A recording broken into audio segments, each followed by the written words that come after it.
রাগের মাথায় আপনি সন্তানকে বললেন তুই মর, ফেরেশতারা বলল আমিন। তোর ভবিষ্যৎ অন্ধকার, ফেরেশতারা বলল আমিন। রেগে মেগে আপনি আপনার মেয়েকে বললেন জীবনেও তোর কপালে স্বামীর ভাত জুটবে না, ফেরেশতারা আবারও বলল আমিন।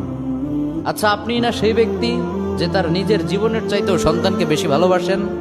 আপনি না সেই ব্যক্তি যে তার সন্তানের জন্য হাসতে হাসতে নিজের জীবনটাও দিয়ে দিতে পারেন?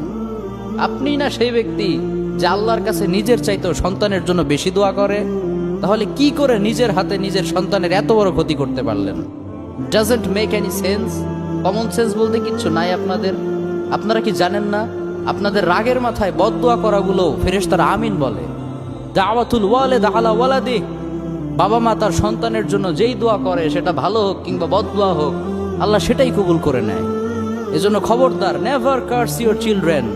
রাগের মাথায় কখনো সন্তানকে অভিশাপ করবেন না। খুব বেশি রাগ উঠে গেলে তার জন্য উল্টা ভালো